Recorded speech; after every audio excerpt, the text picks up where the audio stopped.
நீர்த்திறப்பு அதிகரிக்கப்பட்டிருக்கிறது. தற்போது கிடைத்திருக்கும் முக்கிய செய்தியை பார்த்து வருகிறோம். பூண்டி ஏரியில் நீர்த்திறப்பு அதிகரிக்கப்பட்டிருக்கிறது. கனமழை காரணமாக பூண்டி ஏரியில் நீர்வரத்தானது அதிகரித்திருக்கக்கூடிய சூழலில் தற்போது அங்கு நீர்த்திறப்பும் அதிகரிக்கப்பட்டிருக்கிறது. பூண்டி ஏரியில் நீர்த்திறப்பு அதிகரிக்கப்பட்டுள்ளது. தற்போது கிடைத்திருக்கும் முக்கிய செய்தியை பார்த்து வருகிறோம். இது குறித்த கூடுதல் விவரங்களோடு இணைகிறார் நமது செய்தியாளர் பார்த்தசாரதி. பார்த்தசாரதி, தற்போது பூண்டி ஏரியிலிருந்து எவ்வளவு நீர் திறக்கப்படுகிறது? விவரங்கள். தொடர்ந்து பூண்டி நீர்பிடிப்பு பகுதிகளில் மழை பெய்து வருவதால் பூண்டி நீர்த்தேக்கத்திலிருந்து தற்போது 12,760 கன அடி வினாடிக்கு திறந்து விடப்பட்டு வருகிறது. தற்போது பூண்டியில் மொத்த உயரம் 35 அடியில் 35 அடியும் நிரம்பி வழிவதால் பாதுகாப்பு கருதி பொதுப்பணித்துறையினர் இந்த நடவடிக்கையை எடுத்துள்ளனர். அதே நேரத்தில் கரையோர மக்கள் பாதுகாப்பாக இருக்கும்படி நேற்றே எச்சரிக்கை விடப்பட்டுள்ள நிலையில் தற்போது பூண்டி அணையில் இந்த வெளியேற்றப்படும் தண்ணீர் பகுதியில் பாதுகாப்பையும் பலப்படுத்தியுள்ளனர். அதே நேரத்தில் பார்வையாளர்கள் யாரும் வரவிடாத அளவிற்கு தடுப்பும் ஏற்படுத்தியுள்ளனர். நீர்வரத்தை தொடர்ந்து பொதுப்பணித்துறை அதிகாரிகள் கண்காணித்தும் வருகின்றனர். இதுதான் தற்போதைய நிலை.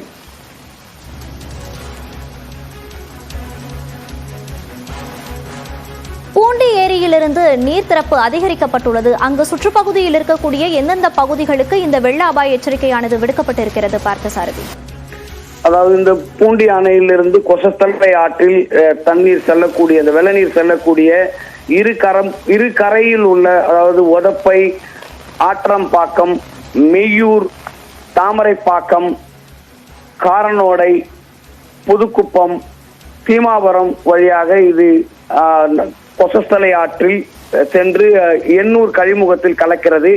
மணலி புதுநகர் போன்ற தாழ்வான பகுதியில் வசிப்பவர்களுக்கும் முன்னெச்சரிக்கை நடவடிக்கையாக பாதுகாப்பாக இருக்கும்படி எச்சரிக்கை விடப்பட்டுள்ளது. பார்த்தசாரதி, இந்த பூண்டி ஏரி சுற்றி இருக்கக்கூடிய இந்த பகுதிகளில் தற்போது ஏனும் வெள்ளம் புகுந்துள்ளதா? மழைநீர் ஏதும் தேங்கியுள்ளதா? அதாவது மாவட்டத்தை பொறுத்தவரை நேற்று நல்ல மழை பெய்தது. அதிகமாக மழை பொழிவு இருந்ததால் கூவமாறு, கொசஸ்தலை ஆறு, ஆரணி ஆறு ஆகிய 3 ஆறுகளிலுமே வெள்ளப்பெருக்கு செல்லக்கூடிய ஒரு நிலை இருந்தது.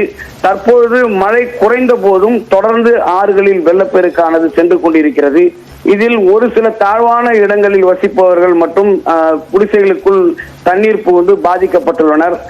இதில் கும்மிடிப்பூண்டி பகுதிகளிலும் பாதிப்பு உள்ளது. அதே போன்று போலிவாக்கம் பகுதிகளில் ஏரி நிரம்பி அங்கு ஒரு 20க்கும் மேற்பட்ட வீடுகள் பாதிக்கப்பட்டுள்ளது. அதிகத்தூர் பகுதிகளிலும் வீடுகள் பாதிக்கப்பட்டுள்ளது. இங்குள்ள மக்களை தாழ்வான பகுதியிலிருந்து மீட்டு கொண்டு வந்து சமுதாய கூடங்களில் தங்க வைத்துள்ளனர்.